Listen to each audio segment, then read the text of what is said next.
Evening all, welcome to Fitting Dust. What we're going to do today is look at the combat rifle, which has a really strange name for me because obviously it's a combat rifle, so all guns are kind of combat. No, never mind. Must be my overworked brain. What we're going to do today is show you really the basics of this. Now, I'm not a massive fan of this gun. It's probably because I've not really skilled into it yet. I've only got level 3.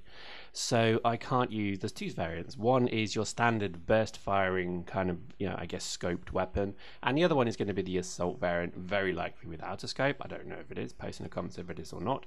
But it'll be a fully automatic, almost SMG, but larger SMG style, which again, unfortunately I can't use. So we're going to look today at the ARSE 90 combat rifle, which is the advanced version. Now, I guess, to be honest, this gun I don't really understand. I thought this was going to be some kind of heavy SMG, which I guess the assault variant is, but the whatever you call this, the burst fire variant, I didn't quite like. You'll see why in just a moment. We'll show you some footage of this, but I kind of have set this to be one of those things that you probably need a good tank. It's going to be a real brick tank style weapon support. So you'll go in, you'll probably start blapping bullets everywhere, and you need to have that ability to take damage because obviously it's a very kind of, like, in theory, high rate of fire weapon. However, when I start using it, I realize I'm probably wrong in that surmise. But anyway, so I'm running this on a Caldari Proto Assault, which to be honest with you was probably a bad idea because it's not really suited for that. So fast forward, here we go in the match. Now, this was a pretty awful match. Obviously, we're against some pretty awful people who just protest on.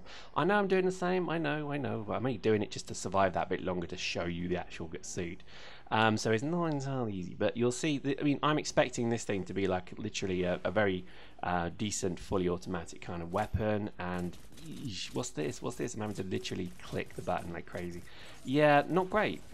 It's all right though. I think it's probably one of those guns that you'd have to spend a bit of time speccing into. So I think if you're going to give it a go, then perhaps put some thought into how you'll use this, because when I respawn, you'll see it really is kind of a longer range weapon, which I know feels wrong. It didn't make sense that it would actually be that kind of gun.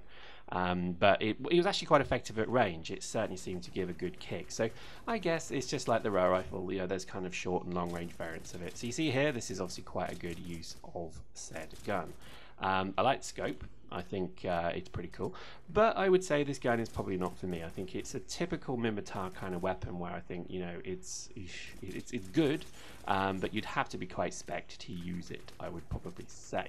Again, I think a lot of these guns like the rail rifle, to be honest, the scrambler rifle as well, you have to really get used to them, and I think this is one of those guns I really just do not really have the patience to get into, I think.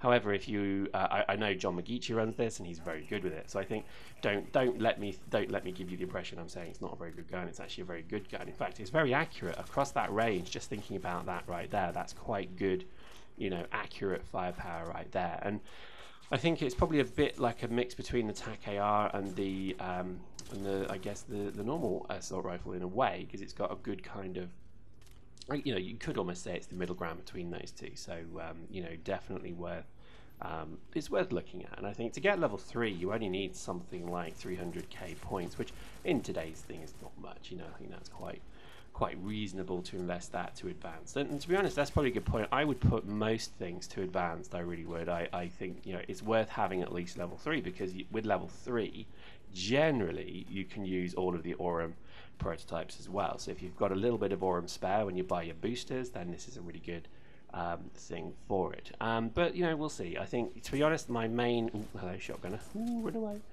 That shotgunner should have just charged us. He would have wiped us all out. Instead, he got my grenade in the face. But I think certainly the combat rifle is worthy of looking at. I think just for my playstyle, not really me. It's probably one of those guns that needs aim assist.